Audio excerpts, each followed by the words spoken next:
Hello there, kia ora. Look, I thought today we'd do something fun. And then I remembered this is a channel about politics and the current coalition government doesn't make it easy to have fun.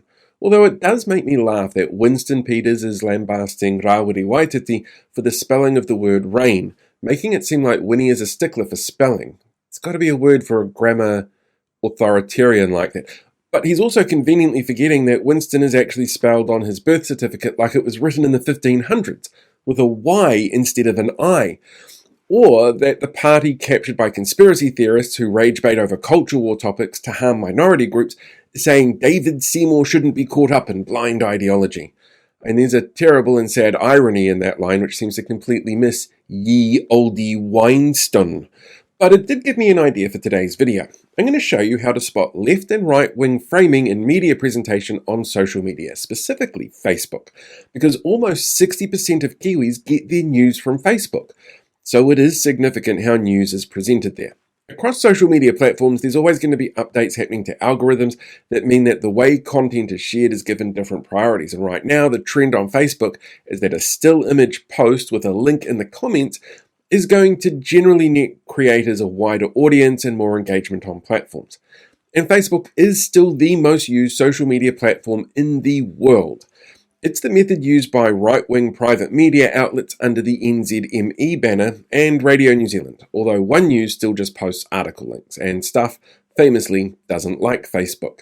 Which means that to grab audiences, news outlets use either dramatic images or a combo of images and text, and our monkey brain tends to see the image, then read the headline, then read the description if we're still curious about the topic. Now, the rule of thumb for picking the difference in framing is that right-wing media will generally frame content around individual choice and authority, while left-wing framing will be built around system structures and inequality.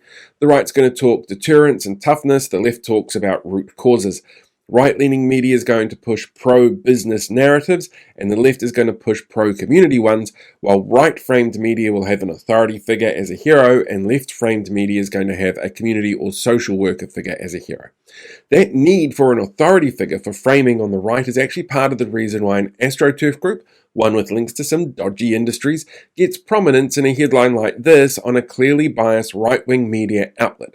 In reality, the views of the TPU are only important because the media keeps saying they are, and if the media stopped platforming them tomorrow, to be honest, there'd probably be no discernible difference in the lives of people immediately, and maybe a little bit less racism down the line. But we expect this framing from right-wing media. Those on the left know who is presenting it, and that there's this clear bias in place. Those on the right, for some reason, think it's centrist and can't work out why that might be a problem.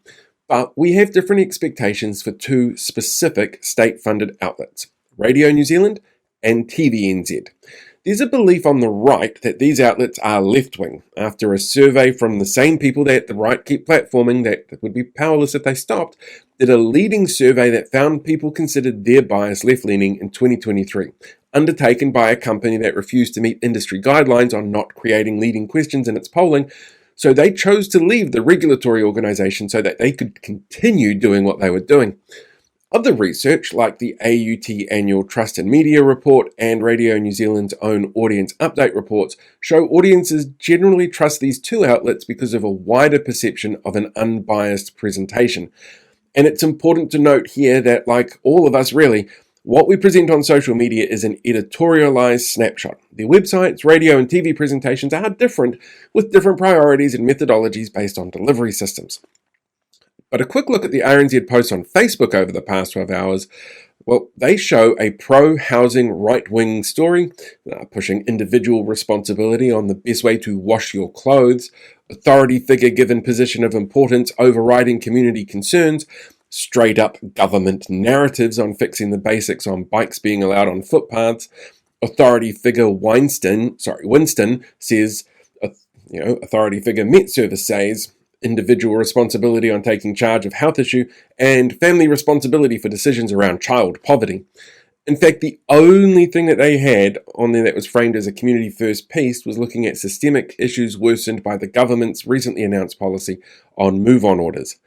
On One News, they uncritically platform Winston again on blind ideology, pushed individual responsibility on dealing with financial stress, a story on senior citizens showing individual responsibility by taking steps to make sure other drivers knew that they were senior citizens, Met Service Authority figure, pro-business housing authority figure saying things are great, and individual responsibility on deodorant choices.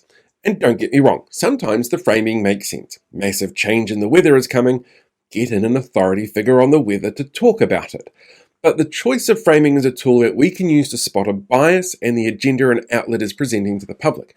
Hell, in a job ad this week, Stuff straight up admitted they set the agenda as a news outlet. For a supposed left-wing or even centrist outlet, though, the fact that they keep straight up platforming comments made by coalition leaders as headlines and clickbait showcase a really specific view that they are giving prominence. In a 12-hour period monitored, neither platformed anything from the opposition parties or framed anything said by the coalition as negative or incorrect. There are, over longer periods of time, some exceptions, like One News pointing out the government's claim of being tough on gangs has seen record numbers of gang recruitments, and there are now more gang members than there are police, which drew an angry response from the government used to having their narratives platformed uncritically. That's very much the exception, not the rule, over the way that media is presented on Facebook in this country. So, how do we make sure that we're kept informed if even our centrist media outlets are presenting information in a way that platforms a right-leaning ideology? Well, find other media outlets is probably a good start, and look at multiple outlets' coverage on the same content. Make sure that you're aware of the framing conventions between left and right. That will help you better decode what to expect in content and news, and do what you can to keep yourself properly informed. And don't rely on Facebook as a news source if you can help it. Maybe go and see if your old Bebo or MySpace accounts are still active instead. Oh, hey there, podcast listeners. Thanks for checking out today's podcast, whether that's on video or audio. I really appreciate it. And I did finally get around to doing a podcast end tag, which I've been meaning to do for a while instead of just taking you onto the Facebook version. So while you're here, why not hit that subscribe button so that you can get updates coming in directly every time there's a new episode uploaded. Just seems like a really simple way to keep up to date with all of the crazy that's going on. So, yeah, give that a shot, and I'll talk to you soon.